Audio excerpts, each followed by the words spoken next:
जिस ते बीते दिन तो नज़र बना के असी रखी हुई है। IT विभाग की रेड पंजाबी सिंगरां दे जा रही है। कंवर गरेवाल के घर के ठिकाने ते रेड की गई। कंवर गरेवाल तो कई घंटिया तो जी पुछ पड़ताल की जा रही है। तुहानूं दस दईए कि पंजाबी सिंगर कंवर गरेवाल तो पुछ पड़ताल की जा रही है। इस तो पहला रणजीत बावा के ठिकाने तो भी खंगालन की कोशिश इनकम टैक्स विभाग ने की सी। ये वो सिंगर ने जिन्हों ने वड्डी गिणती में अपना योगदान पंजाबी सभ्याचार नूं वधाउण दे लई पाया। सो इनकम टैक्स विभाग की जिहड़ी रेड है वो पिछले दिन तो जारी है। कंवर गरेवाल जिहड़े सूफी सिंगर ने जिन्हां दी सूफियाना आवाज़ पंजाब दे विच ही नहीं विदेशों की धरती तक भी गूंजती रही है। लहंदे पंजाब तो लैके चढ़ते पंजाब तक कंवर गरेवाल के चर्चे रहे हैं। सो इनकम टैक्स विभाग ने रेड कंडक्ट किया है। बीते दिन तो यह रेड चल रही है। कंवर गरेवाल तो कई घंटिया तो जी पुछ पड़ताल भी बीते दिन हुई सी। तुहानूं दस दईए कि इनकम टैक्स विभाग कर अते आमदनी जिन्ने खर्चे या जिन्ने आमदन के वसीले हुंदे आ उन्हां दी पड़ताल करता है कि किन्ने साल दे विच किन्नी आमदनी तुहानूं हुई, किन्ने तुसीं वसीले बनाए। तो दूजी वड्डी गल यह है कि कंवर गरेवाल के घर IT विभाग की रेड पिछले दिन तो जारी है।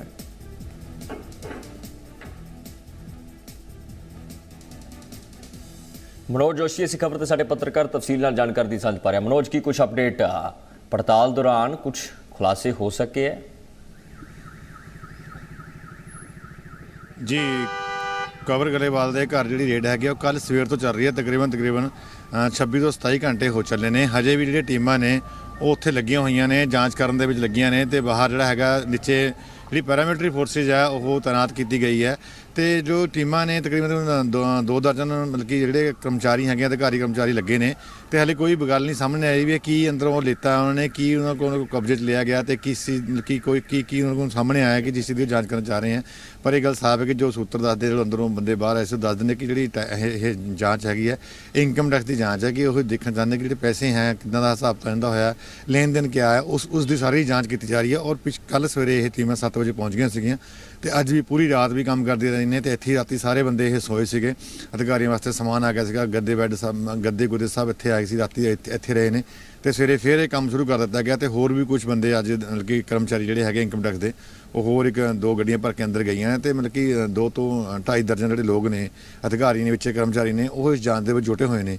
तो हुण जो भी होगा जांच खत्म होने तो बाद यही दस्सिया जांदा सामने आऊगा कि वो लेके गए ने ते की इन्हां दे जांच दे विच सामने आया हैगा। जी मनोज होर किन्ने घंटिया तक यह रेड चल सकती है?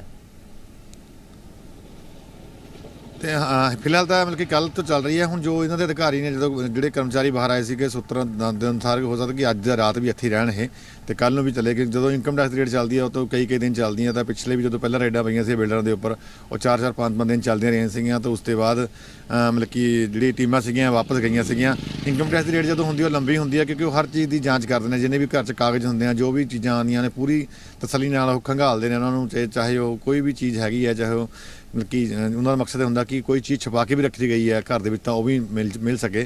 तो रेड लंबी ही चलती है इन्हों की। तो अज मतलब कि 24 घंटे तो उपर 27-28 घंटे हो चुके हैं। तो हुण मतलब कि जी रेड है वो कल भी चलेगी या अज रात तक चलेगी ये आने वाले टाइम बाद ही पता चलेगा किन्नी देर इत्थे रहिंदे ने। पर यह साफ है कि जी टीमां ने होर जोड़े कर्मचारी इन्होंने दे आए ने उस तो साफ है कि यह रेड होर लंबी चल सकती है। जी रणजीत बावा के घर ते वजे छापे नूं लैके की स्टेटस है मनोज? रंजीत बाबा के घर के जिथे छापा वजह से इनकम टैक्स का जिन्होंने आप छापा भी कहने सर्वे भी कहने हैं तो उत्थे भी वो जोड़े है ने रेड चल रही है। हाले उत्थे भी कोई इदा की नहीं आई कि दोनों के इकट्ठी रेड टीमां काम करन आईयां सीगियां। तो जो जोड़े रंजीत बाबा जी बाबा है तो जब ये कंवर गरेवाल है दोहां की एक सार रेड शुरू हुई है। तो हुण जो मतलब कि टीमां ने वो लगियां हुई ने हाले कोई गल सामने नहीं आ रही बाहर की पुख्ता जानकारी या ऑफिशियल जानकारी भी की इन्होंने की बरामद किया है। पर जो कंवर गरेवाल का घर है मोहाली सैक्टर 104 के है तो उपर तुहानूं मंजिल दिखाने जी बिल्डिंग हैगी है। इस बिल्डिंग के पिछे जी पहली ही बिल्डिंग है ये पिछले पासे उन्होंने घर का मेन गेट है। तो इत्थे फोर्स सवेरे लगी हुई सी तो सिक्योरिटी गार्ड लगे अंदर किसी को आन जाने दिता जा रहा। खास तौर पर मीडिया वाले जो घर के अंदर के सोसाइटी के बंदे हैं उन्होंने आन दिता जा रहा है। तो पूरी जी मंजिल है उपर तक तुम देखोगे तो ये ही उन्होंने घर है पिछले बन्ने है चौथी मंजिल के उपर पिछले बन्ने उन्होंने गेट है तो सामने कुछ नहीं है। तो जो सिक्योरिटी गार्ड कभी कभी आने हैं तो उस तो ही पता लग्या चलता कि यह रेड बड़ी रेड के अधिकारी ने वो इत्थे मौजूद है हजे भी। पर जो इस रेड को लेके जो भी जानकारी है कोई बाहर नहीं आई हैगी। ਜਦੋਂ ਰੇਡ ਪੂਰੀ ਹੋਏਗੀ ਉਸ ਦੇ ਬਾਅਦ ਹੀ ਕੋਈ ਆਫੀਸ਼ੀਅਲ ਜੇ ਇਹ ਚਾਹਣਗੇ ਦੱਸਦੇ ਆ, ਮਤਲਬ ਕਿ ਇਨਕਮ ਟੈਕਸ ਵਾਲੇ ਅਗਰ ਨਹੀਂ ਚਾਹਣਗੇ ਤਾਂ ਨਹੀਂ ਸ਼ੇਅਰ ਕਰਦੇ ਹੈਗੇ। ਜੇ ਕੋਈ ਇੱਦਾਂ ਦੀ ਚੀਜ਼ ਮਿਲਦੀ ਹੈ ਜਿਹੜੀ ਆਪੱਤੀਜਨਕ ਹੋਵੇ ਜਾਂ ਕੋਈ ਜਿਸ ਨੂੰ ਇਹ ਇਹਨਾਂ ਨੇ ਪੁਲਿਸ ਨੂੰ ਦੇਣਾ ਹੋਵੇ ਜਾਂ ਪ੍ਰਸ਼ਾਸਨ ਨੂੰ ਦੇਣਾ, ਤਾਂ ਬਾਹਰ ਗੱਲ ਆਉਂਦੀ ਨਹੀਂ ਹੈ ਆਪਣਾ ਉਸੇ ਜਿਹੜਾ ਜਿਹਦੇ ਘਰ ਰੇਡ ਕਰਦੇ ਆ ਜਿਸ ਉਸ ਨੂੰ ਇਹ ਸੰਮਨ ਭੇਜ ਕੇ ਉਸ ਦੀ ਸਫਾਈ ਲਈ ਬੁਲਾਉਂਦੇ ਆ। ਜੀ ਕ੍ਰਿਸ਼ਨ ਜੀ। ਮਨੋਜ, ਕੋਈ ਨੋਟਿਸ ਭੇਜਿਆ ਗਿਆ ਸੀ ਕੰਵਰ ਗਰੇਵਾਲ ਨੂੰ ਜਾਂ ਸਿੱਧੀ ਰੇਡ ਕੰਡਕਟ ਕੀਤੀ ਗਈ? ਕਿਉਂਕਿ ਇਸ ਰੇਡ ਦੇ ਤਾਂ ਬਹੁਤ ਵੱਡੇ ਮਾਇਨੇ ਕੱਢੇ ਜਾ ਰਹੇ ਹੈ। ਦੇਖੋ ਮਾਇਨੇ ਤਾਂ ਪਹਿਲਾਂ ਕਾਫੀ ਕੱਢੇ ਜਾ ਰਹੇ ਆ। ਪਹਿਲਾਂ ਇੱਕ ਵਾਰੀ ਇਹ ਵੀ ਰੌਲਾ ਪਿਆ ਵੀ ਐਨਆਈ ਦੀ ਰੇਡ ਪਈ ਹੈ, ਉਸ ਤੋਂ ਬਾਅਦ ਉਹਦੀ ਹੌਲੀ ਹੌਲੀ ਉਹ ਟਾਈਮ ਬੀਤਦਾ ਗਿਆ, ਕੱਲ੍ਹ ਦਾ ਦਿਨ ਬੀਤਿਆ, ਪਤਾ ਲੱਗਿਆ ਕਿ ਇਹ ਐਨਆਈ ਨਹੀਂ ਇਨਕਮ ਟੈਕਸ ਦੀ ਰੇਡ ਹੈਗੀ ਹੈ। ਤੇ ਜੋ ਰੇਡ ਹੁੰਦੀ ਹੈ ਜਦੋਂ ਕਿ ਇਨਕਮ ਟੈਕਸ ਡਿਪਾਰਟਮੈਂਟ ਨੂੰ ਜਾਂ ਕੋਈ ਵੀ ਜਿਹੜੀ ਲੈਣ ਦੇਣ ਜਿਸ ਤਰ੍ਹਾਂ ਦਾ ਕੋਈ ਆਂਦਾ ਆ ਜਾਂ ਕੋਈ ਆਪੱਤੀਜਨਕ ਲੈਣ ਦੇਣ ਆਇਆ ਜਾਂ ਕੋਈ ਜਿਸ ਤਰ੍ਹਾਂ ਕੋਈ ਕਿਸੇ ਤੋਂ ਪੈਸੇ ਆਏ ਕਿ ਇਹਨਾਂ ਨੇ ਕਿਸੇ ਆਏ ਨੇ ਤੇ ਬਾਹਰ ਉਹਦੀ ਕੋਈ ਟ੍ਰਾਂਜੈਕਸ਼ਨ ਨਹੀਂ ਹੋਈ, ਕਿਸੇ ਹੋਰ ਦੇ ਖਾਤੇ 'ਚ ਪੈਸੇ ਆਏ ਹੁੰਦੇ ਆ, ਇਸ ਨੂੰ ਲੈ ਕੇ ਸਾਰੀਆਂ ਗੱਲਾਂ ਸਾਹਮਣੇ ਆਉਂਦੀਆਂ ਨੇ ਕਿ ਇਹ ਜਿਹੜੇ ਪੈਸੇ ਹੈਗੇ ਕਿੱਥੋਂ ਆਏ ਨੇ ਤੇ ਜੇ ਕਿਸੇ ਇਹਨਾਂ ਕੋਲ ਕਿਉਂ ਨਹੀਂ ਹੈਗੇ। ਉਹ ਜਿਹੜੀ ਸਾਰੀ ਚੀਜ਼ਾਂ ਉੱਥੋਂ ਜਦੋਂ ਸ਼ੱਕ ਦੇ ਕੇ ਜਾਂਦੇ ਆ ਜਾਂ ਕੋਈ ਬਾਹਰ ਤੋਂ ਜ਼ਿਆਦਾ ਟ੍ਰਾਂਜੈਕਸ਼ਨ ਆਈ ਹੋਵੇ ਉਸ ਨੂੰ ਲੈ ਕੇ ਹੁੰਦਾ ਕਿ ਇਹ ਪੈਸੇ ਬਾਹਰ ਤੋਂ ਕਿੱਦਾਂ ਆਏ ਨੇ, ਉਹਦੀ ਜਾਂਚ ਕਰਨ ਵਾਸਤੇ ਹੀ ਜਿਹੜੀ ਟੀਮਾਂ ਇਨਕਮ ਟੈਕਸ ਦੀਆਂ ਟੀਮਾਂ ਆਉਂਦੀਆਂ ਨੇ। ਜਿਹੜੀ ਇੰਨੀ ਲੰਬੀ ਰੇਡ ਚੱਲਦੀ ਹੈ ਉਹਦਾ ਮਕਸਦ ਇਹੀ ਹੈ ਕਿ ਕੋਈ ਨਾ ਕੋਈ ਕਿਸੇ ਨਾ ਕਿਸੇ ਚੀਜ਼ ਦਾ ਉਹਨਾਂ ਨੂੰ ਸ਼ੱਕ ਹੋਊਗਾ ਇਨਕਮ ਟੈਕਸ ਡਿਪਾਰਟਮੈਂਟ ਨੂੰ, ਤਾਂ ਉਹ ਰੇਡ ਨੂੰ ਕੰਡਕਟ ਕਰਨ ਵਾਸਤੇ ਆਏ ਨੇ, ਚਾਹੇ ਉਹ ਬਾਵਾ ਨੇ ਚਾਹੇ ਉਹ ਗਰੇਵਾਲ ਨੇ। ਤੇ ਤੁਹਾਨੂੰ ਪਤਾ ਹੀ ਹੈ ਕਿ ਪਿਛਲੇ ਦਿਨੇ ਵੀ ਇਹ ਦੋਨੋਂ ਜਿਹੜੇ ਗਾਇਕ ਸੀਗੇ ਬਿਲਕੁਲ ਮਨੋਜ, ਆਪਣੇ ਕਾਫੀ ਸਕਰੀਏ ਸੀਗੇ। ਦਿਖਾਉਂਦੇ ਰਹੋ, ਦਰਸ਼ਕਾਂ ਨੂੰ ਕਲੈਰਿਟੀ ਹੁੰਦੀ ਰਹੇ ਕਿ ਕਿਹੜੀ ਮੰਜ਼ਿਲ ਤੇ ਰੇਡ ਚੱਲ ਰਹੀ ਹੈ, ਕਿ ਕੁਝ ਜਿਹੜੀ ਫੋਰਸਸ ਮੌਕੇ ਤੇ ਡਿਪਲੋਏ ਕੀਤੀ ਹੋਈ ਹੈ ਪਿਛਲੇ ਕਈ ਘੰਟਿਆਂ ਤੋਂ ਜਿਹੜੀ ਰੇਡ ਕੰਡਕਟ ਕੀਤੀ ਜਾ ਰਹੀ ਹੈ ਉਸਨੇ ਬਾਕੀ ਸਿੰਗਰਾਂ ਦੀ ਬਿਲਡਿੰਗ ਦਾ ਪਹਿਲੇ ਵਾਲੀ ਬਿਲਡਿੰਗ ਜਿਹੜੀ ਹੈਗੀ ਹੈ ਇਹਦੀ ਜੀ ਇਹ ਪਹਿਲੇ ਵਾਲੀ ਬਿਲਡਿੰਗ ਹੈ ਜਿਹੜੀ ਲੱਗਦੀ ਹੈ ਤੁਹਾਨੂੰ ਉੱਪਰ ਟਾਵਰ ਹੈਗਾ ਲੰਬਾ ਹੈ ਇਹਦਾ, ਇਸ ਦੇ ਉੱਪਰ ਇਹ ਪਰਲੇ ਬੰਨੇ ਆ ਚੌਥੀ ਮੰਜ਼ਿਲ ਦੇ ਉੱਪਰ ਕਹਿੰਦੇ ਨੇ ਘਰ ਨੇ, ਪਰਲੇ ਬੰਨੇ ਦਾ ਦੂਜੇ ਪਾਸੇ ਤੋਂ ਦਾ ਮੇਨ ਗੇਟ ਹੈਗਾ, ਬੈਕ ਸਾਈਡ ਹੈਗੀ ਆ ਤੇ ਬਾਹਰ ਪਰ ਕੋਈ ਵੀ ਫੋਰਸ ਨਹੀਂ ਦਿਖਾਈ ਦੇ ਰਹੀ।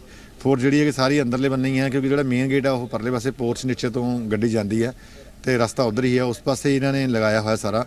ਤੇ ਉਸ ਨੂੰ ਲੈ ਕੇ ਜੋ ਜਿਹੜੇ ਸਿਕਿਉਰਿਟੀ ਗਾਰਡ ਵੀ ਆ ਉਹ ਉਹਨਾਂ ਦੇ ਘਰ ਦੇ ਬਾਹਰ ਲੱਗੇ ਨੇ। ਨੀਚੇ ਵਾਲਾ ਜਿਹੜਾ ਏਰੀਆ ਹੈਗਾ ਉੱਥੇ ਇੱਕ ਦੋ ਸਿਕਿਉਰਿਟੀ ਗਾਰਡ ਸੀਗਾ ਜਿਹੜਾ ਕਦੀ ਕਦੀ ਬਾਹਰ ਆਉਂਦਾ, ਪਰ ਜੋ ਪੂਰਾ ਇਹ ਜਿਹੜੀ ਸੁਸਾਇਟੀ ਹੈ ਪੂਰੀ ਸੇਫ ਕਰਕੇ ਇਹਨਾਂ ਨੇ ਬੰਦ ਕੀਤੀ ਹੋਈ। ਗੱਡੀਆਂ ਕਈ ਨੇ ਆਈਆਂ ਹੋਈਆਂ, 5-6 ਗੱਡੀਆਂ ਇਹਨਾਂ ਦੀਆਂ ਹੈਗੀਆਂ ਇੱਥੇ ਤੇ ਵੱਡੀਆਂ ਗੱਡੀਆਂ। ਤੇ ਇਸ ਦੇ ਨਾਲ ਹੀ ਜੋ ਤੁਸੀਂ ਦੇਖਦੇ ਆ ਧੁੰਦ ਪੂਰੀ ਉੱਪਰ ਤੱਕ ਪਈ ਹੈ, ਦੂਰ ਤੱਕ ਧੁੰਦ ਪਈ ਹੋਈ ਦਿਖਾਈ ਦੇ ਰਹੀ ਹੈ ਨਾਲ ਦੀ ਨਾਲ ਇਹਦੇ। ਤੇ ਜੋ ਇਹ ਰੇਡ ਹੈਗੀ ਹੈ ਹੁਣ ਕਿੰਨੀ ਦੇਰ ਚੱਲੂਗੀ ਜਾਂ ਕਿੰਨੀ ਦੇਰ ਨਹੀਂ ਚੱਲੂਗੀ, ਪਰ ਇਹ ਗੱਲ ਹੈਗੀ ਹੈ ਕਿ ਅੱਜ ਜਿਸ ਤਰ੍ਹਾਂ ਦੇ ਜਿਹੜੇ ਕਰਮਚਾਰੀ ਹੋਰ ਆਏ ਨੇ ਉਸ ਤੋਂ ਸਾਫ਼ ਹੈ ਕਿ ਅੱਜ ਦਾ ਦਿਨ ਵੀ ਇਹ ਰੇਡ ਲੰਬੀ ਚੱਲੇਗੀ। ਜੀ ਕਿਸ਼ਨ ਜੀ। ਮਨੋਜ, ਅੰਦਰ ਜਾਣ ਦੀ ਇਜਾਜ਼ਤ ਨਹੀਂ ਹੈ। ਦੇਖੋ ਜਿਸ ਤਰ੍ਹਾਂ ਦੀ ਤਸਵੀਰ ਅਸੀਂ ਦੇਖ ਸਕਦੇ ਹਾਂ ਕਿ ਫਲੈਟਸ ਦੇ ਵਿੱਚ ਕੰਵਰ ਗਰੇਵਾਲ ਰੁਕੇ ਹੋਏ ਨੇ, ਇੱਥੇ ਉਹਨਾਂ ਦੀ ਰਿਹਾਇਸ਼ ਹੈ। ਸੋ ਰੇਡ ਕੰਡਕਟ ਕੀਤੀ ਜਾ ਰਹੀ ਹੈ, ਵੱਡੀ ਗਿਣਤੀ ਵਿੱਚ ਇਨਕਮ ਟੈਕਸ ਵਿਭਾਗ ਦੇ ਕਰਮਚਾਰੀ ਨੇ। ਸੋ ਮੈਂ ਚਾਹਾਂਗਾ ਕਿ ਜੇਕਰ ਹੋਰ ਤਫਸੀਲ ਨਾਲ ਅਸੀਂ ਤਸਵੀਰ ਨੂੰ ਦੇਖ ਸਕਦੇ ਹਾਂ ਤਾਂ ਦਿਖਾਉਣ ਦੀ ਜ਼ਰੂਰ ਕੋਸ਼ਿਸ਼ ਕਰੋ ਕਿ ਕਿਸ ਤਰ੍ਹਾਂ ਦੀ ਜਿਹੜੀ ਉੱਥੇ ਲਾਮਬੰਦੀ ਕੀਤੀ ਹੋਈ ਹੈ, ਬੀਤੇ ਦਿਨ ਤੋਂ ਰੇਡ ਕੰਡਕਟ ਹੋ ਰਹੀ ਹੈ। ਕੋਈ ਕੰਵਰ ਗਰੇਵਾਲ ਦਾ ਜਿਹੜਾ ਕੋਈ ਸਟੇਟਮੈਂਟ ਉਹ ਸਾਹਮਣੇ ਆ ਸਕੇ ਜਾਂ ਨਹੀਂ? ਹਾਂ ਨਹੀਂ, ਅੰਦਰ ਤਾਂ ਤੁਹਾਨੂੰ ਦਿਖਾਉਣ ਦੀ ਕੋਸ਼ਿਸ਼ ਹੈ ਕਿਉਂਕਿ ਅੰਦਰ ਜਾਣ ਦਾ ਤਾਂ ਕੋਈ ਫਾਇਦਾ ਨਹੀਂ, ਅੰਦਰ ਉੱਪਰ ਜਾਣ ਨਹੀਂ ਦਿੰਦੇ ਹੈਗੇ ਤੇ ਸਿਕਿਉਰਿਟੀ ਵਾਲੇ ਪਰਪਸ ਵੀ ਹੈਗਾ ਤੇ ਕਾਫੀ ਇੱਥੇ ਕਾਫੀ ਪੌਸ਼ ਸੁਸਾਇਟੀ ਮੰਨੀ ਜਾਂਦੀ ਹੈ ਇਹ ਵਾਲੀ। ਤੇ ਪਰ ਕੋਈ ਇਹਨਾਂ ਦਾ ਸਟੇਟਮੈਂਟ ਹਾਲੇ ਤੱਕ ਕੰਵਰ ਗਰੇਵਾਲ ਦਾ ਨਾਂ ਆਇਆ ਨਾ ਹੀ ਬਾਵਾ ਨੂੰ ਦਾ ਆਇਆ, ਦੋਹਾਂ ਦਾ ਕੋਈ ਵੀ ਸਟੇਟਮੈਂਟ ਨਹੀਂ ਆਇਆ ਕਿਉਂਕਿ ਜਦੋਂ ਇਨਕਮ ਟੈਕਸ ਰੇਡ ਹੁੰਦੀ ਉਸ ਟਾਈਮ ਕੁਝ ਬੋਲ ਨਹੀਂ ਸਕਦੇ ਕਿ ਉਸ ਤੋਂ ਬਾਅਦ ਜੋ ਜਾਂਦੇ ਹੋਏ ਜੋ ਤੇ ਸਮਾਨ ਜ਼ਬਤ ਕਰਦੇ ਨੇ ਉਸ ਦੇ ਉੱਪਰ ਸਾਈਨ ਕਰਵਾਏ ਜਾਂਦੇ ਆ। ਉਸ ਤੋਂ ਬਾਅਦ ਹੀ ਕੋਈ ਗੱਲ ਆਉਂਦੀ ਹੈ ਸਾਹਮਣੇ ਕਿ ਉਹ ਉਸ ਨੂੰ ਇਤਰਾਜ਼ ਕਰਦਾ ਹੈ ਜੋ ਜਿਸ ਘਰ ਰੇਡ ਹੋਈ ਹੈ ਨਹੀਂ ਕਰਦਾ, ਤਾਂ ਉਸ ਤੋਂ ਬਾਅਦ ਉਹ ਸਵਾਲ ਬਾਤ ਕਰਦਾ ਕਿ ਮੇਰੇ ਤੋਂ ਇਹ ਚੀਜ਼ ਠੀਕ ਨਹੀਂ ਸੀ, ਗਲਤ ਸੀ। ਜਿੱਦਾਂ ਪਹਿਲਾਂ ਵੀ ਆਪਾਂ ਬਿਲਡਰ ਦੇ ਮਸਲੇ ਦੇਖਿਆ ਸੀਗਾ ਜੀਰਕਪੁਰ ਦੇ ਵਿੱਚ ਵੀ ਕੁਛ ਉਹਨਾਂ ਨੇ ਸਮਾਨ ਇੱਦਾਂ ਦਾ ਜ਼ਬਤ ਕੀਤਾ ਜਦੋਂ ਸਾਈਨ ਕਰਾਉਣਾ ਚਾਹੁੰਦੇ ਸੀਗੇ, ਕੁਝ ਗੱਲਾਂ ਠੀਕ ਨਹੀਂ ਸੀਗੀਆਂ ਤਾਂ ਉਹਨੇ ਉਹਦਾ ਵਿਰੋਧ ਕੀਤਾ ਸੀਗਾ। ਤੇ ਇਸ ਤਰ੍ਹਾਂ ਦਾ ਹੀ ਇਸ ਪਾਸੇ ਵੀ ਹੈਗਾ ਜੋ ਸਾਰੀਆਂ ਬਿਲਡਿੰਗਾਂ ਅੰਦਰ ਵਾਲੇ ਪਾਸੇ ਤੁਹਾਨੂੰ ਦਿਖਾਉਂਦੇ ਆ ਦੂਜੇ ਗੇਟ ਤੋਂ ਵੀ ਕਿਸ ਤਰ੍ਹਾਂ ਇਹਨਾਂ ਦੀ ਜਿਹੜੀ ਬਿਲਡਿੰਗ ਪਹਿਲੀ ਹੀ ਬਿਲਡਿੰਗ ਹੈਗੀ ਜਿੱਥੇ ਇਹ ਰਹਿੰਦੇ ਨੇ ਕੰਵਰ ਗਰੇਵਾਲ, ਉੱਪਰ ਤੱਕ ਮਤਲਬ ਕਿ ਇਹ ਚੌਥੀ ਮੰਜ਼ਿਲ ਦੇ ਵਿੱਚ ਹੈਗੇ ਆ ਤੇ ਉੱਪਰ ਪਰ ਕਿਸੇ ਨੂੰ ਜਾਣ ਦਿੱਤਾ। ਫੋਰਸ ਜਿਹੜੀ ਹੈਗੀ ਆ ਉਹ ਅੰਦਰ ਲਗਾਈ ਹੋਈ ਇਹਨਾਂ ਨੇ ਤੇ ਬਾਹਰਲੇ ਪਾਸੇ ਨਹੀਂ ਲਗਾਈ ਗਈ ਹੈਗੀ ਆ। ਤੇ ਜੋ ਸਿਕਿਉਰਿਟੀ ਹੈ ਉਹ ਇਸ ਸੁਸਾਇਟੀ ਦੀ ਆਪਣੀ ਸਿਕਿਉਰਿਟੀ ਹੈ ਉਹ ਅੰਦਰ ਕਿਸੇ ਨੂੰ ਜਾਣ ਨਹੀਂ ਦੇ ਰਹੇ ਤੇ ਬਾਹਰ ਤੋਂ ਹੀ ਸਾਰਾ ਇਹ ਕਵਰ ਕੀਤਾ ਜਾ ਰਿਹਾ। ਕੱਲ੍ਹ ਵੀ ਜਦੋਂ ਆਏ ਸੀਗੇ ਤਾਂ ਜਿਹੜੇ ਮਿਲਟਰੀ ਦੇ ਪੈਰਾਮਿਲਟਰੀ ਫੋਰਸਿਸ ਦੇ ਜਵਾਨ ਸੀਗੇ ਉਹ ਵੀ ਸੀ ਸੁਸਾਇਟੀ ਦੇ ਬਾਹਰ ਸੀਗੇ, ਉਹਨੇ ਅੰਦਰ ਨਹੀਂ ਜਾਣ ਦਿੱਤਾ ਕਿਸੇ ਨੂੰ। ਤੇ ਅਧਿਕਾਰੀ ਜਿਹੜੇ ਕਰਮਚਾਰੀ ਹੈ ਉਹ ਇਨਕਮ ਟੈਕਸ ਦੇ ਉਹ ਵਾਪਸ ਆਏ ਨੇ, ਕੁਛ ਜਾਂ ਸ਼ਿਫਟ ਚੇਂਜ ਹੋਈ ਹੈ, ਕੁਛ ਵੀ ਹੋਇਆ ਤੇ ਹੋਰ ਜ਼ਿਆਦਾ ਮਤਲਬ ਕਿ ਬੰਦੇ ਪਹਿਲਾਂ ਨਾਲੋਂ ਆਏ ਨੇ। ਜੀ ਜੀ ਕਿਸ਼ਨ। ਬਿਲਕੁਲ। ਸੋ ਬਿਲਕੁਲ ਮਨੋਜ, ਤਸਵੀਰਾਂ ਦਿਖਾਉਣ ਤੇ ਤਾਜ਼ਾ ਜਾਣਕਾਰੀ ਦੀ ਸਾਂਝ ਪਾਉਣ ਲਈ ਤੁਹਾਡਾ ਬਹੁਤ ਸ਼ੁਕਰੀਆ।